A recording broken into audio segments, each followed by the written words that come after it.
What's going on, y'all? I'm out here in the shop working on these Foxbodies, and in this video today I'm going to get the old drivetrain out of this Foxbody and get the new drivetrain back into this Foxbody. This video I'm going to have a lot of tips and tricks, especially if you work by yourself like I do out here in the shop most of the time. But guys, I've rambled on long enough, so let me shut up and let's get to work.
All right, guys, I'm ready to get this engine out of here.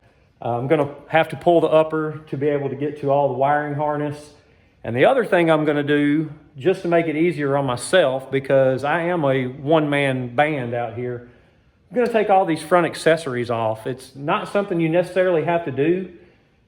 You can get the engine out without doing that, but I just wanna get some weight off the front of that motor, so when I'm trying to wrestle it out by myself, it won't be near as bad.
Now that the old transmission and the old motor are out of the car, I'm ready to get the new transmission and the new engine back in the car.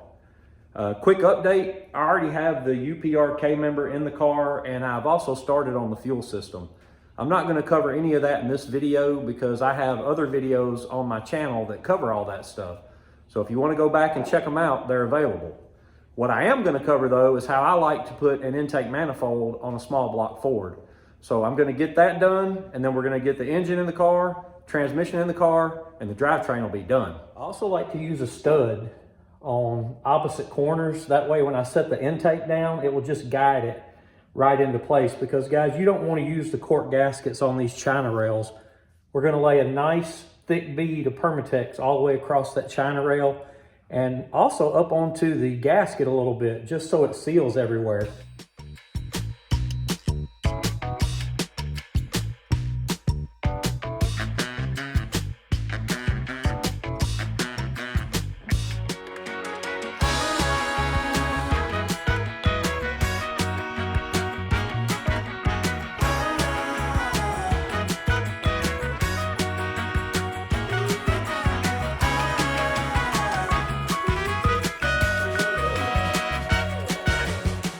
going to torque this intake in 2 equal steps. The first step is going to be 15 foot-pounds. The second step will be 25 foot-pounds, and I'm going to do it in the way that Edelbrock recommends it to be done, their sequence. And then I'm going to wait about 30 minutes, and I'm just going to come back and recheck them at 25 foot-pounds.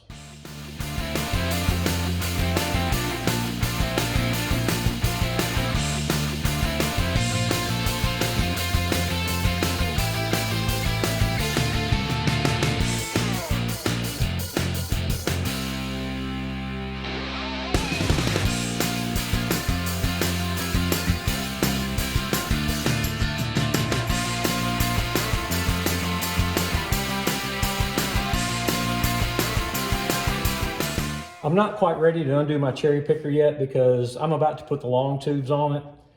And you might be wondering why I didn't just put the long tubes on it with the engine out of the car. And the reason I don't do that is because I'm working by myself. And you saw what a chore it was just for me to get the engine in without the headers on it. And for me, it's just easier to do it this way. So I'll just have to jack up on the engine a little bit and snake the header down in on this side. The passenger side will fall right in. I'm going to bolt both headers on loosely because you will not be able to get the bell housing back in it if you go ahead and tighten them all the way down. But I do want them installed. And the other thing, if you take the valve covers off, that's going to give you more room. And that wasn't a problem because they were just sitting on there.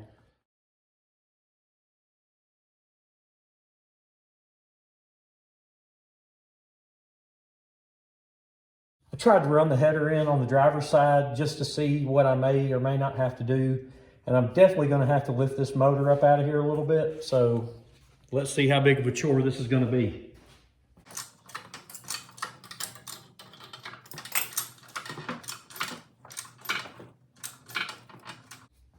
Don't want to go much higher than that because I'm about to come out of the K-member. But it looks like I have a good bit more room right now. So let's see if I can get this thing in there. And don't put your studs in yet because that's just more stuff that's going to be in the way.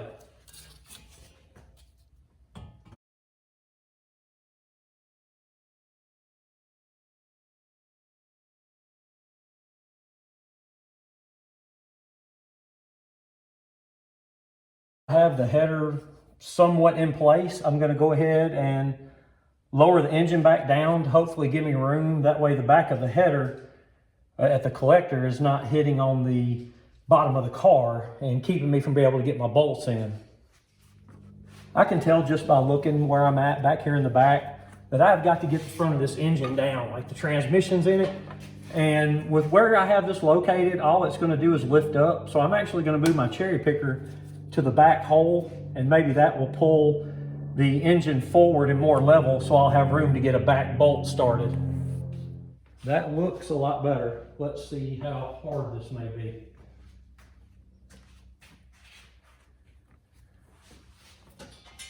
This is always the worst side. And I just got very lucky. Can't believe it. But I've got 2 bolts started loosely now. So I'm gonna call that a win. When you pull this McLeod flywheel out for the first time, all you're gonna see is a bunch of holes everywhere, and it can be a little confusing if you've never done it before. The first thing I wanna talk about are these 2 holes right here, and that's where the weight attaches, and it attaches on the back side. Of course, I thought about doing this after I had already started installing everything, and I just refused to pull it back apart, but the instructions are very clear on which weight you need. So if you just read the instructions, you'll get the correct weight on there. And then when you're installing it, it only goes on one way. So you may have to turn it a couple times to get all the bolt holes aligned. And then whichever bolt you decide to use, either factory like I am or ARP, just use the manufacturer's torque specifications and you'll be good on that. Now, the main thing I want to talk about is where your dowel pins go. Because like I said, all you see are a bunch of holes when you first pull this out. But if you look, you'll see 3 groupings of 5 holes. There's one set there, one set there, one set there. On a small block Ford, the dowel pin is going to go in the middle of each of those 3 groupings. I'm going to install the adapter ring now, and this can be a little confusing too, especially if you've put single disc clutches in a Foxbody before, because you're used to the pressure plate bolting in with 2 bolts here, 2 bolts here, and 2 bolts there. Well, the McLeod adapter ring does away with that. It does bolt to the flywheel, but not like what you're used to, so that can be a little confusing as well. So what you're going to do is you're just going to find your holes that line up with your dowel, and you're just going to kind of push it on. And then the other thing to pay attention to, guys, you can see right here, there's washers on these studs. Don't let those washers fall off. Those are installed by McLeod, and it has to do with all the spacing of the clutch. So if you lose some of those washers or put them back in the wrong place, you might run into issues, but just be careful with those. And the other thing is McLeod sends their own bolts that they want you to use. So if you look, you're going to see various places where this adapter ring lines up with your flywheel, and that's where these bolts are going to go. And in this particular application, they want you to torque them down to 35 foot-pounds.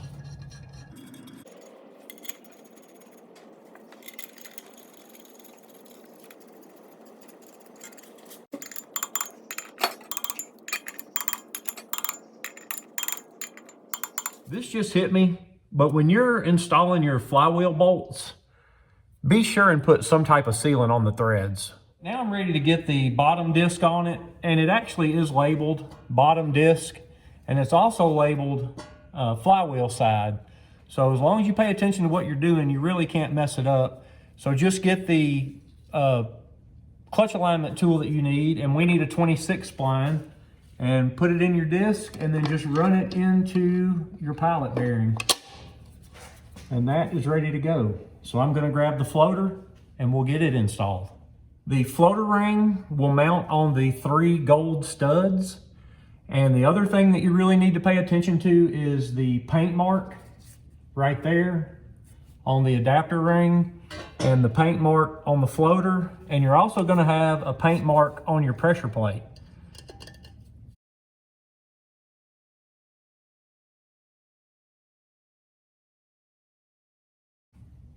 So my paint marks are aligned, so all I have to do now is get it bolted down.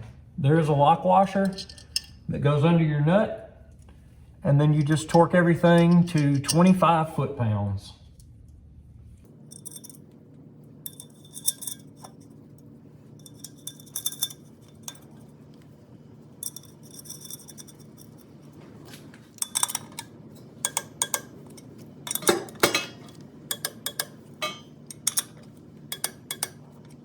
Let's get the top disc on it now. And once again, it's labeled top disc and flywheel side. So we'll just pull out our clutch alignment tool, run it through this one, and get it back through the other one, and back into the pilot bearing. The pressure plate just mounts over the black studs. Once again, don't forget to line up your paint marks, because your pressure plate will have one on it. And that is the way that they assembled it at McLeod, and it has to go back that way or you will run into issues. Then they want you to torque this down in 2 steps. The first step is going to be 25 foot-pounds. The second step is going to be 35 foot-pounds, and they want you to go in a star pattern. Now, the way that the washers go on here is flat washer first, a lock washer next, and then the nut.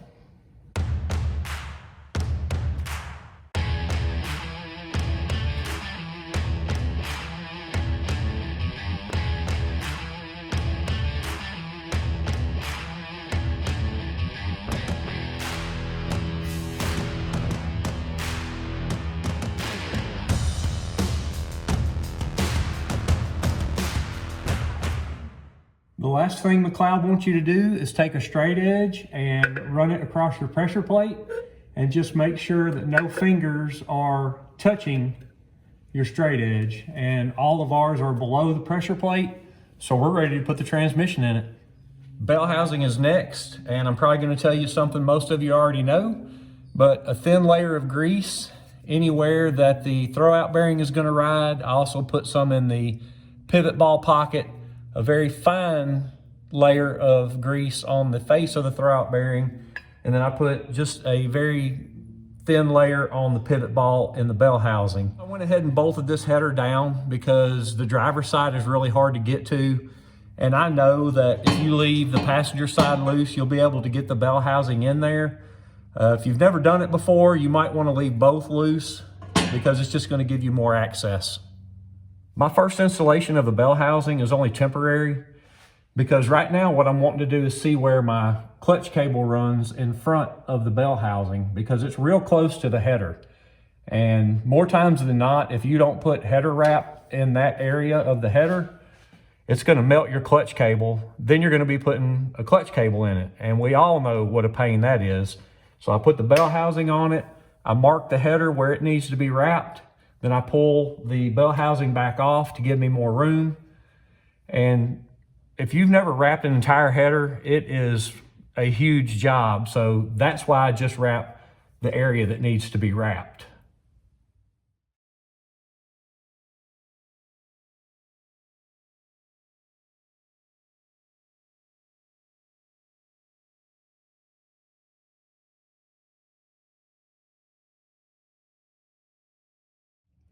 I don't know a lot about making videos, but I do know that no one wants to watch me wrap a header for an hour. So that is done, but we have something else we have to check, and that's why I still only have one bolt in here holding this bell housing on loosely. The next thing we have to deal with is pivot ball length, because I have noticed that when you put a dual disc clutch and you try to go back with your factory pivot ball with the factory split washer behind it, that your pivot ball actually hits the pressure plate and you can't get your clutch fork to work at all. So what I have done, or what I normally do, is I will pull that split washer off, and it gives you the clearance that you need. So when you put your fork in here and you're more than halfway back of your opening, you're gonna have plenty of room with an adjustable clutch cable to disengage this clutch. The other thing, I don't like fighting with the clutch fork and the bell housing and the long tubes all at the same time. And while this is just bolted on here loosely, you can actually slide this in from the side.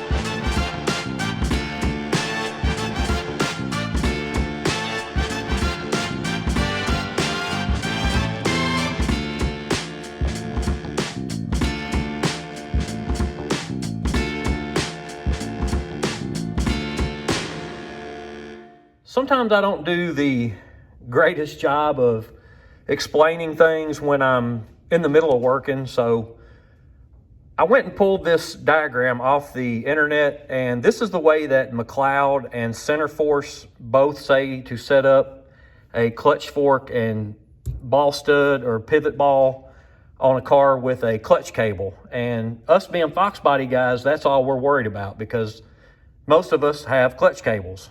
So you can see the correct way. You look at your ball stud center line, and you just want to make sure that the end of the fork is behind that center line. And of course over here, the incorrect way, you have your center line and then your clutch fork is in front of the center line. I wanted to mention one other thing. When you disengage your clutch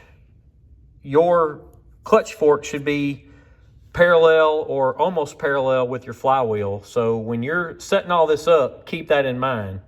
So if you get your ball stud set where you want it and it's behind your center line and you disengage the clutch and the fork itself is not almost parallel with the flywheel, you need to do some more adjustments.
right, guys, I'm going to go ahead and wrap this one up because it is really cold here in Tennessee tonight and we are about to get some terrible weather.